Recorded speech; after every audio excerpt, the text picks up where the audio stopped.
Finally got around to creating the next part of this series where I'm showing you how I'm using scraps and scans to create my own elements to sell. Now, the reason I'm taking you along this journey, showing my process, showing the things I'm learning along the way, is because I want to inspire you to not just use what's out there when you're designing, but also think about how you can create different elements, how you can use things that you've got to create elements in your designs. And I also wanted to inspire you to tap into creating and designing in a way that you really enjoy it, looking back at those things that you used to really enjoy when you were younger, or the ways you used to create in the past, and really tapping into that to be able to create more unique designs, especially at the moment when we're getting a lot of AI slop and things are starting to look very samey, and everyone's following trends, copying each other, or they're using AI to create designs.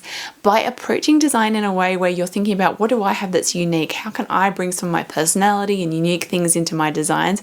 You're going to create designs that are going to stand out and make your brand more interesting, more human, and more unique to you. Plus, it's just cool to see someone's process behind the scenes and how things are created. So even if you don't really want to be creating your own design elements, you just want to be able to purchase things, you might just want to see that behind the scenes, how this sort of stuff's created, and what actually goes into creating the elements that you end up using in your designs. So if you haven't watched part 1 yet, go back and check that out, because I show you that initial process, why I decided to do this, and some of those initial learnings along the way, because it was one of those things where I thought, yeah, this will be easy, I'll just start scanning some things, but I definitely learnt some different things along the way. Some things didn't go as easy as I thought they would, and I had to do a few experiments and a few changing up things, and I've definitely been learning a lot of things along the way, so do go check that out. So in this episode, I wanted to share with you creating the listing images. So in the last one, I hadn't got to that point yet, I hadn't quite finished the set yet, so I hadn't created the listing images, so I wanted to show you sort of how I finished off that set and then created the listing images for that. Working on some more handmade elements, so some of the final elements I ended up adding to that set were a few more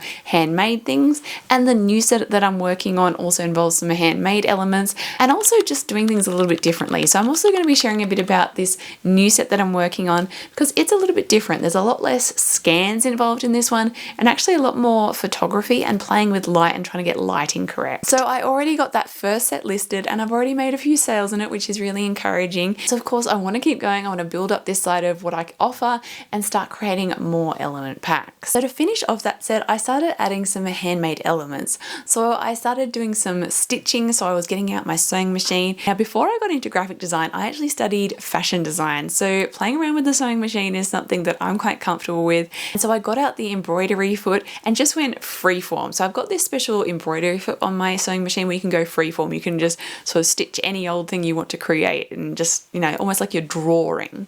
And I used to do this a lot many years ago, and so I decided to start playing around with that again. So instead of sewing onto fabric, I was actually sewing onto paper to try and give it that sort of paper feel, like it stitches onto paper.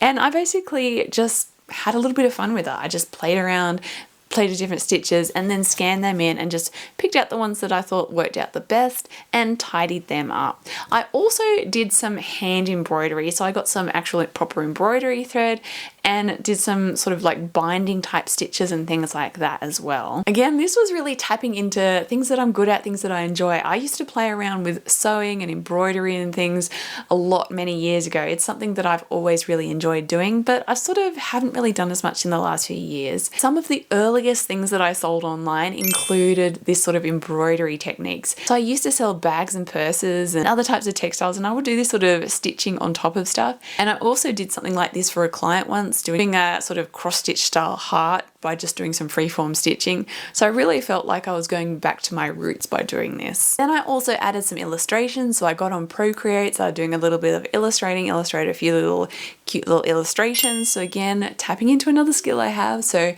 I also did illustration work here and there. And so I thought it'd be really cool to add some illustrated elements, because that's definitely something unique that no one else would have, would be my own illustrations. And then also I had a little bit of a play around with paint, because I wanted to make this set dynamic, have lots of different types of things. And so I was just playing around with paint, just mixing up some color that I liked, putting it, different blobs, trying out different styles of blobs on a page that could look really cool. And these are quite simple too, because I could just do simple paints and then just scan it in. So they were quite a simple one to add in there and create. So you don't necessarily have to be super artistic to create really cool elements. You don't have to necessarily be really good at drawing or illustrating. It can too just be playing around with paint, making blobs, making, crazy little sketches or just scribbles and things like that. I don't think that you have to be an illustrator to create some sort of elements that people can use in their graphics or create in your own graphics. Anything that's handmade, unique, and just feels human in that way can just add personality to a design. So when it came to the listing graphics, a big thing here was about showcasing how these elements could be used. If I was to just create some graphics that just list out every single element, it's not really going to inspire someone to buy it other than, oh, look at all these elements. But you really want to show what is possible with these elements, the kind of things that they can create, really showcase the possibilities. And so I had a lot of fun just basically loading all these elements into Canva and then just playing around, putting different things together and just sort of curating them together and trying out different layouts and also putting in a few photos just to show how these elements could go well with some photos. Because often when people are creating graphics, they're not just going to just use those elements, they're usually putting in some text, putting in some photos. So putting in some of those things into the graphics just helps people to really visualize how these could be used. So I definitely had fun playing around with that. And it wasn't something where I just quickly shoved some things on the page. I took my time with it. Sometimes I'd be putting something together, it just didn't quite feel right. And so I would, keep going, try again, or try a fresh page. And this is again why I said in the last video that it's so important to curate, to make sure that all these elements go well together. Because when you go to create those graphics that really showcase what these elements can do, you want them all to work really well together so that they feel like a complete set. And people can see that, if they've got all these elements, they can create graphics that feel cohesive. They don't feel like things are really random and all over the place and why is that with that? But it really feels cohesive. And so it's really about putting in that effort to curate something and then showcase how that can be used. Of course, I also did include some graphics that just showed all the different elements so people could see exactly what's in there. But the main focus was creating those beautiful graphics that just showcase how these elements can be used. Now, I also started trying to make some Pinterest pin versions of these, but I got a little bit sidetracked because I started to get a lot of client work this month that sort of got in the way of that. But that is something that I really want to work on because Pinterest is just very visual. People are going to buy things based off the visuals. And so I feel like that's a platform that's going to be really effective for bringing traffic to these elements. So something that I really want to work on is creating more pins and pinning more often to really show these things off. Now, being a bit of a crazy creative that can't just focus on one thing, I also started another side project. So as I finished up that pack of elements, I also started working on creating things for consumers. So most of what I do is B2B, creating things for businesses. I wanted to dabble a little bit in the consumer market by creating invitations. And so again, I was creating some of my own elements because I wanted something that's unique. If you go on Etsy and look at invitations at the moment, there is so much that is AI created. And so I want to stand out by creating things where I've created my own elements, created things that are really unique, that set apart what I'm creating. Now, I don't know how this is all going to go. And so if this doesn't sell, if these things don't go well, the elements I created, I can always sell them as elements. So what I did was mostly play around with illustration. I was getting in Procreate and I was just illustrating different cute illustrations and also creating things like borders and patterns. So I was drawing these cute little swirly borders. And I also got out some paint and started painting some gingham patterns. So I've really just been having fun being creative, drawing, painting, and just creating fun things. And I think that there's going to be more and more of a demand for this sort of thing, especially as we're seeing more and more AI generated things. And also I've seen people complaining about how they don't like the fact that sometimes in like Canva elements, they're not sure if something's AI or not, and they want to avoid those AI elements. Being able to offer things that I say, look, I made this completely from scratch. I've made this myself. That to me is a selling point. And so it's something that I want to continue working on, that I want to try different mediums, play around with illustration, play around with scanning, play around with painting, just lots of different things, trying to create an array of different elements in different mediums and just having some creative fun with it. There's something really fun about doing stuff. It's sort of where art and design collide, and it really is quite fun. And so if you're feeling quite bored with your designs, if you're feeling like, I just don't feel inspired and I'm getting a bit bored of, just churning out designs, sometimes being creatively playful can just bring that joy and delight back into it. So step away from the computer, go and, doodle some things on a piece of paper, play around with paint, take a photo of it or scan it in and put those in your designs. You'd be amazed how sometimes just being playful in that way can just re-inspire you, and also it's going to make your designs really unique and really put your own personality into it. So the new set that I'm working on, this one is going to be called Whimsy Sparkle. So I'm playing around with a lot of sparkly things for this. So things like glitter and pearls and diamantes. So again, I'm having to try things in a new and different way and learn things along the way, because this one is quite different from my previous set. The previous set was majority scans. This time it's a lot of photography, and not just basic flat lay, take a photo, but really playing with light and getting the lighting correct too. When you're working with shiny objects, you have to make sure that the shine and the way it's reflecting looks just the way you want. And so that definitely is taking some experimentation. So the glitter is definitely a trial of its own. Trying to get, I've got to get the glitter, I've noticed, on an angle so that it shines nice, it doesn't look too flat. But then you've got to get the camera in front of that. So you've got to get the light on it, but also the camera in front to get the photo. So it's a little bit of a challenge, a little bit of a play around. And so often what I'm doing is just trying different angles, taking several photos of the same thing, then loading it onto the computer and just seeing which one turned out the best. So something that's really important with elements is making sure that everything is in focus.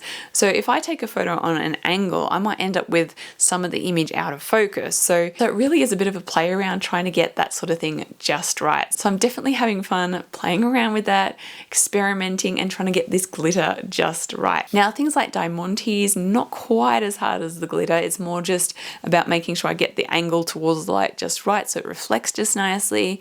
Obviously, again, it's not going to work with scanning. It's going to turn out too flat, so I need to take photos. And then I've got some more 3D things that, again, can't scan, like pearls. Now, the pearls are a lot of fun because I wanted them to sit a certain way. Now, of course, I didn't just want to sit down nicely on a bit of paper when I moved them. They wanted to splay out and do their own thing. So I went and got the hot glue gun out so that I could position them how I wanted, basically glue them on a page and then take a photo. So then this took more time when it comes to editing. So I'm finding that this particular set is a little bit more time consuming because it takes a bit more time to take those photos, and then also doing the editing and retouching afterwards is also a little bit more time consuming. So with the pearls one, I basically had to remove the background, then put some black behind so I could see exactly what was going on, and then I had to go in there and remove all the little bits of glue. So the problem with having to glue it down is that, well, hot melt glue has this tendency to be a bit stringy, so it sort of goes all over the place, no matter how hard you try not to do that. And so I had to go back in and basically retouch and sort of take out all those little bits of glue. But the results are really cool. I really think these look really beautiful, whimsical, and really special. So definitely worth the time, but a little bit more time consuming to create. So my plans for this one is to do some more glittery type elements, more diamantes. So I've got a few other little sort of see-through shiny little objects and things like that. I've got a few other little beads and things like that that are sort of see-through that I want to add in. Then I was thinking maybe for backgrounds, because a lot of these are just elements to put on something, it would be good to have some sort of backgrounds. So I was going to do some tissue paper. I was also thinking of doing some watercolor washes, so sort of playing around with color, sort of mixing watercolory, things like that. So again, it's going to be some experimenting, going to be some trial and error, and of course just some playfulness, because once I get them on the computer, I can test these different elements together, see what looks good, see what's working, and then decide, do I want this to be part of this set, or is it not working? Should I try something else? So it's all a lot of playing around. Definitely takes a bit more time, but I think in the end I end up creating something that is really beautiful and a lot of fun to use and work with. So I hope you found it interesting to see a little bit of behind the scenes and what I've been working on, what I've been creating. I can't wait to share this next set with you because I'm really excited about it. I think it's going to turn out really cool. I think it may take me a little bit longer than that first set did, but I think the results are going to be worth it. So if you'd like to continue watching this series or learn more about Canva, branding, graphic design, be sure to subscribe, and happy creating.